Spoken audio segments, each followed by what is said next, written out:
Very warm welcome friends to first flight. आज हम करेंगे BA first year history ancient society के अंतर्गत यूनिट थर्ड मिस्र की सभ्यता। सबसे पहले हम इसका लोकेशन देखेंगे कि मैप पे ये कहाँ लोकेट करता है। तो मैप पे इसका लोकेशन आप यहाँ पे देख सकते हैं कि सबसे टॉप पे इसका लोकेशन है यहाँ पे, मतलब अफ्रीका में, नॉर्थ ईस्ट अफ्रीका में सबसे पहले आप टॉप पे इजिप्ट देख सकते हैं। तो ये इसका लोकेशन है। उसके बाद हम करेंगे कि मिस्र की सभ्यता थी क्या। तो मिस्र की सभ्यता का विकास नील नदी की घाटी में हुआ था और अफ्रीका के लोग नील नदी को गंगा की भांति पवित्र मानते थे, क्योंकि प्राचीन काल में मिस्र के जो सुख और समृद्धि का प्रतीक था या कारण था वो नील नदी ही थी। मिस्र की सभ्यता बहुत प्राचीन थी, किंतु इसके संतोषजनक प्रमाण प्राप्त नहीं हुए। मतलब कि विद्वान जो है, पुरातत्वविद जो है, वो अनुमान लगाते हैं, बट इसके अधिक प्रमाण प्राप्त नहीं हुए हैं। उसके बाद प्रामाणिक आधार पर अगर हम देखें तो प्रामाणिक आधार पर मिस्र के राजनीतिक इतिहास का ज्ञान 3400 ईसा पूर्व से ही प्राप्त होता है। जो एक शासक थे मिनीज नाम के, उन्होंने 3400 ईसा पूर्व में ही मिस्र का राजनीतिक ढांचा खड़ा किया था या तैयार किया था। उसके बाद हम क्षेत्र करेंगे। तो क्षेत्र है प्राचीन मिस्र नील नदी के निचले हिस्से के किनारे केंद्रित पूर्व उत्तरी अफ्रीका की एक प्राचीन सभ्यता थी, जो अब आधुनिक देश मिस्र में है। उसके बाद हम करेंगे बस्तियां और स्थापत्य। तो नगरों और बस्तियों के प्रमाण विरले ही मिले हैं, मतलब बहुत कम मिले हैं। बस्तियां अधिकतर छोटे प्रांतीय कस्बों की तरह होती थी, छोटी छोटी बस्तियां होती थी जो एक चौड़ी दीवार से घिरी होती थी। हर नगर में एक पवित्र स्थान होता था जो 4 दीवारी क्षेत्र के अंदर होता था। नगर दीवारों से आरक्षित नहीं होते थे, मतलब ऐसा होता था कि बीच नगर में दीवारें नहीं होती थी, लेकिन नगर दीवारों से क्या होता था कि केवल सीमांत में आरक्षित होता था। मतलब कि जहाँ पे उनकी सीमा खत्म हो जाती थी वहाँ पे घर काफ़ी पास पास निर्मित थे और जनसंख्या घनत्व भी बहुत उच्च था। अब हम करेंगे कि मिस्र की सभ्यता के प्रमुख आयाम, मतलब इसके विभिन्न डायमेंशंस, जो बहुत इंपॉर्टेंट है एग्जाम की दृष्टि से अगर देखिए तो बहुत ही ज़्यादा इंपॉर्टेंट है। सबसे पहले हम करेंगे सामाजिक, राजनीतिक, आर्थिक और धार्मिक। तो चलिए सामाजिक करते हैं। मिस्र के शासक फराओ कहलाते थे, मतलब जैसे हम राजा कहते हैं ना, वहाँ के लोग शासक को फराओ कहते थे और प्रजा पर उनकी सत्ता निरंकुश थी, कोई अंकुश नहीं था। लोग उसे ईश्वर का प्रतिनिधि मानते थे। उच्च वर्ग के सामंत व पुरोहित, मध्यम वर्ग में व्यापारी और व्यवसायी तथा निम्न वर्ग में कृषक तथा दास थे। जो स्त्री और पुरुष थे वो लगभग उच्च वर्ग के लोग आभूषण पहनते थे और निम्न वर्ग के लोगों में ऐसा कुछ नहीं पाया गया है। संगीत, नृत्य, नाटकबाजी या फिर पशुओं को लड़ाना या जुआ खेलना, ये सब इनके मनोरंजन का साधन था। हाथीदांत जड़ित मेज और कुर्सियां तथा बहुमूल्य पर्दे व कालीन सामंतों के भवनों की शोभा बढ़ाते थे। मिस्र का समाज न्यायिक समानता की अवधारणा पर आधारित था, मतलब यहाँ पे न्याय भी एग्जिस्ट करती थी, जहाँ राजा न्यायिक निर्णयों का प्रतिमान होता था। मतलब अल्टीमेट निर्णय कौन लेता था, तो राजा लेते थे। मिस्र में आम लोगों के लिए जीवन बहुत कठिन था। उसके बाद हम राजनीतिक करते हैं। तो राजनीति के अंतर्गत हम देखेंगे कि मिस्र के एकीकरण ने मिस्र की सभ्यता को आधार प्रदान किया।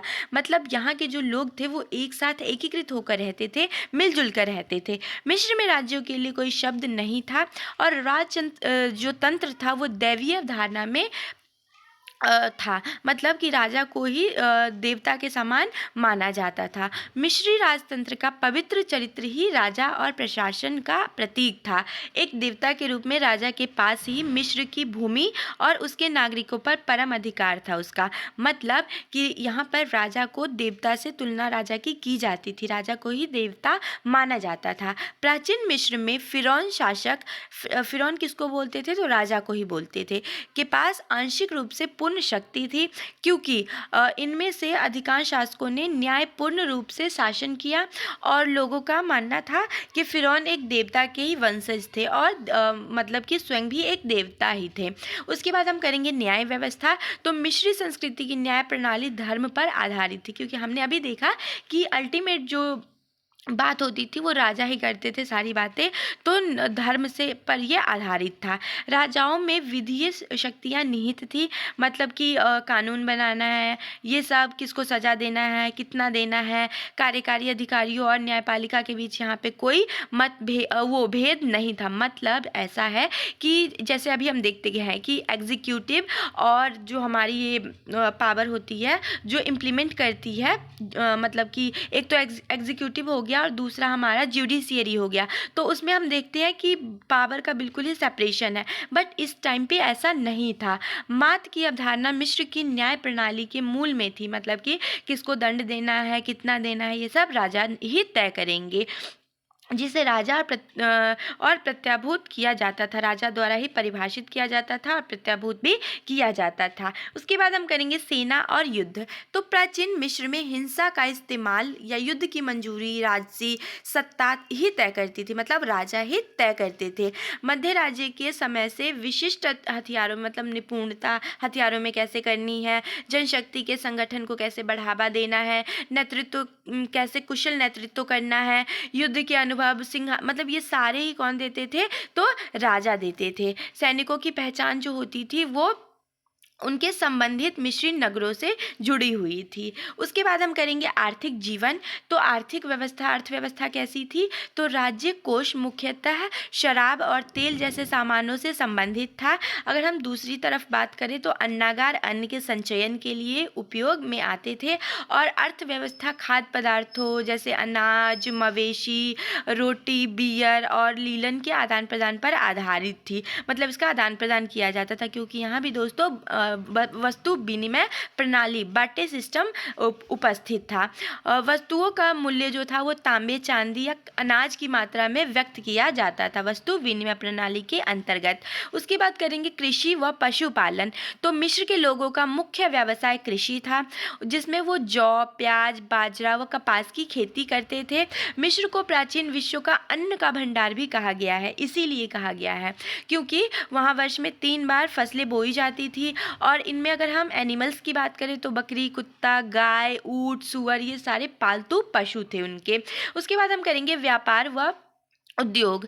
तो मिस्र में धातु, लकड़ी, मिट्टी, कांच, कागज तथा कपड़े का काम करने वाले कुशल कारीगर थे। मिस्रवासी जो थे वो तांबे के अतिरिक्त अन्य धातुएं जो है वो बाहर से मंगवानी उनको पड़ती थी।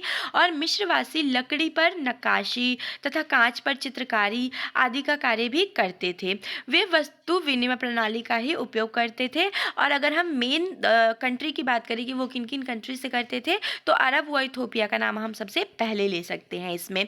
उसके बाद हम करेंगे धार्मिक जीवन। तो मिस्र वासियों के प्रमुख देवता रा, मतलब कि सूर्य, ओसरीम, मतलब कि नील नदी, तथा सीन यानी कि चंद्रमा थे। उनके देवता प्राकृतिक शक्तियों के प्रतीक थे। सभ्यता के प्रारंभिक काल में मिस्रवासी बहुदेववादी थे, लेकिन बाद में जब साम्राज्यवादी युग में क्या हुआ कि अखनाटन नाम के एक राजा आए, जिन्होंने एकेश्वरवाद की विचारधारा को महत्व दिया और सूर्य की उपासना आरंभ की। मिस्र में राजा द्वारा विभिन्न परोपकारी कृत्यों के माध्यम से देवताओं की सेवा की जाती थी, जैसे मंदिर बनाना या प्रतिमाओं का दान करना या उन्हें पुनर्स्थापित करना, ये सारे काम किए जाते थे। लास्ट हम देखेंगे कि मिस्र की सभ्यता इतनी अच्छी थी, इतनी प्रचलित थी, तो उनका अंत कैसे हुआ। तो मिस्र की सभ्यता के अंत के विभिन्न कारण हैं।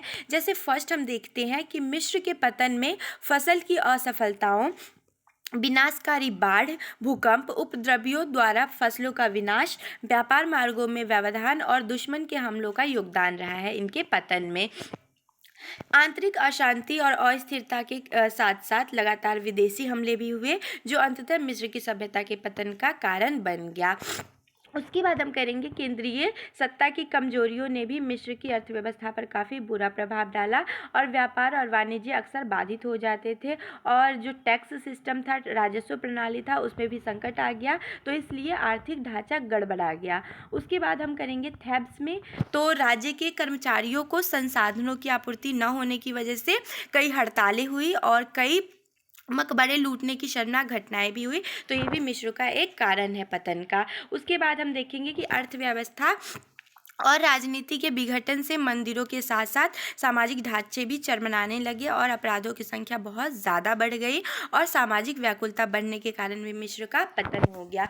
तो इसी के साथ हमारा ये टॉपिक कंप्लीट होता है और इसका PDF मैं टेलीग्राम चैनल पे अपलोड कर दूंगी और उसका लिंक मैं पिन अप कर दूंगी अपने डिस्क्रिप्शन बॉक्स में और वीडियो का लिंक भी मैं डाल दूंगी, तो वहाँ से जाकर आप देख सकते हैं। और अगर वीडियो अच्छी लगे तो चैनल को सब्सक्राइब कीजिए और दोस्तों में शेयर करना मत भूलिएगा। और उसके बाद नेक्स्ट भी टॉपिक मैं करवाऊँगी, तो उसके लिए फर्स्ट फ्लाइट चैनल को सब्सक्राइब कीजिए और दोस्तों में शेयर कर दीजिएगा और एग्ज़ाम के लिए अच्छे से प्रिपरेशन कर लीजिए, क्योंकि ये बहुत महत्वपूर्ण टॉपिक है। तो ऑल द वेरी बेस्ट और मिलते हैं नेक्स्ट वीडियो में। थैंक यू सो मच दोस्तों, आपका कीमती समय देने के लिए।